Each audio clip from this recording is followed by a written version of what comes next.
meluncurkan satelit mikro nano lewat stasiun luar angkasa. Setelah sukses membangun stasiun luar angkasa Tiangong secara mandiri, China bersiap-siap meluncurkan sejumlah teleskop luar angkasa, baik optik maupun radio ke orbit. Tak hanya memperluas pandangan manusia tentang Bima Sakti, tetapi teleskop-teleskop tersebut semakin memperkukuh pengaruh adidaya China dalam eksplorasi antariksa di antara negara-negara barat. Salah satu teleskop luar angkasa yang telah dinanti-nantikan adalah Xuntian yang akan diluncurkan pada akhir tahun 2023 dan akan digunakan untuk mempelajari galaksi jauh, black hole, materi gelap, energi gelap, serta evolusi alam semesta. Di samping itu, China juga telah merencanakan peluncuran radio Hongmeng yang akan mengorbit bulan dalam bentuk sistem satelit konstelasi pada awal tahun 2026. Namun, fokus pembahasan kita hari ini adalah peluncuran satelit mikro nano dari stasiun luar angkasa Tiangong pada tanggal 19 Agustus lalu. Peluncuran satelit ini dilakukan sebagai uji coba peluncuran satelit di orbit berbasis platform pesawat kargo Tianzhou. Uji coba ini tidak hanya menunjukkan kemajuan teknologi modern saat ini, tetapi juga telah membuat AS terdiam. Baru-baru ini, Departemen Pertahanan AS bersama dengan FBI dan lembaga intelijen lainnya mengeluarkan peringatan teknologi antariksa yang mewajibkan semua perusahaan teknologi antariksa Amerika untuk menjaga kerahasiaan. Alasannya adalah AS menganggap inovasi teknologi antariksa mereka paling canggih dan khawatir bahwa China dan Rusia sedang berusaha mencurinya.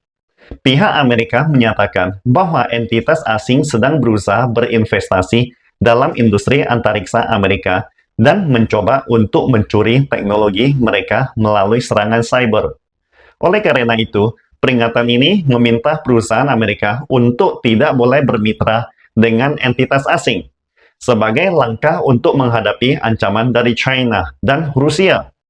Harus diakui, AS masih tetap menjadi negara kuat dalam teknologi antariksa hari ini. Proyek antariksa NASA, termasuk eksplorasi bulan dan ruang angkasa, masih terus berlangsung. Ini adalah fakta yang tak terbantahkan. Namun, jika AS masih menganggap teknologi antariksa mereka paling canggih dan maju, itu tampaknya terlalu dipaksakan. Berkat The Wolf Amendment Amerika Serikat pada tahun 2011, peraturan yang khusus melarang menutup pintu kerjasama luar angkasa antara China, Amerika Serikat, menendang keluar dan memaksa China untuk mengembangkan industri antariksanya sendiri. Paling tidak, saat ini, China telah menjadi satu-satunya negara di dunia yang membangun stasiun luar angkasanya secara mandiri, membangun posisi uniknya dalam teknologi antariksa, dan tidak lagi perlu bergantung pada Amerika Serikat. Peluncuran satelit mikro nano melalui stasiun luar angkasa Tiangong menunjukkan hasil karya teknologi tinggi. Menurut laporan CCTV, peluncuran satelit melalui roket harus mempertimbangkan masalah beban dan biaya. Tetapi, melalui stasiun luar angkasa telah menjadi saluran tambahan. Pesawat kargo Tianzhou memiliki kemampuan membawa beberapa perangkat peluncuran, dan bintang kubus atau satelit mikro nano dapat diluncurkan melalui perangkat-perangkat peluncuran ini. Satu unit U setara dengan kubus 1U yang berukuran 10 x 10 x 10 cm, seperti kotak mini.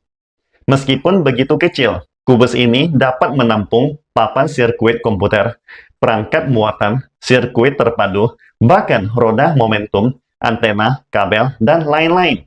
Dapat dikatakan lengkap dengan semua komponen. Sejak tahun 2015, roket Long March telah mengirimkan 3 bintang kubus ke luar angkasa. Meskipun satelit kecil ini tidak menempati banyak ruangan, namun mereka dapat memberikan kontribusi sangat besar. Tentu saja, peluncuran melalui stasiun luar angkasa memerlukan teknologi penyimpanan dan pelepasan yang telah dikuasai jauh hari sebelumnya oleh China. CCTV juga mengungkapkan data bahwa dalam 10 tahun mendatang, China mungkin akan meluncurkan ribuan satelit mikro nano untuk proyek satelit komersial. Hal ini sekali lagi menunjukkan pentingnya peluncuran melalui pesawat kargo stasiun luar angkasa. Mungkin ada netizen yang bertanya, apa gunanya meluncurkan begitu banyak satelit mikro nano? Jawabannya mirip dengan apa yang dilakukan SpaceX oleh Elon Musk dengan meluncurkan puluhan ribu satelit Starlink. Amerika Serikat ingin memanfaatkan teknologi antariksa mereka untuk memonopoli supremasi luar angkasa. Sementara China ingin menggunakan teknologi antariksa untuk perdamaian, bisnis, dan kerjasama luar angkasa. Baik China maupun Amerika memiliki pilihan mereka sendiri. Jika China memiliki kebutuhan, mereka dapat meluncurkan konstelasi satelit mereka sendiri setiap saat.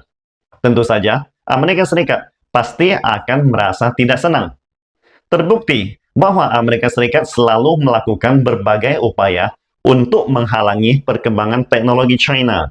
Dan ketika teknologi China sudah berkembang maju, Amerika Serikat kemudian mengklaim itu sebagai ancaman terhadap kepentingan nasionalnya dan dunia. Namun, semakin AS marah, semakin jelas bahwa China telah mengambil jalur yang benar. Pengembangan industri antariksa China masih berlangsung dengan efisien dan berkembang sangat pesat.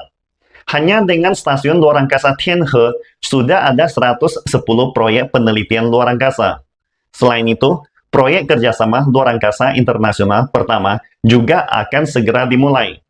Sebanyak 27 negara telah memohon kerjasama. Namun, hanya ada 17 negara yang disetujui dalam kerjasama penelitian alam semesta oleh China. Pastikan Anda subscribe dan follow akun ini supaya senantiasa mendapatkan info terbaru tentang teknologi terkini AI berkaitan. Salam Indonesia Maju!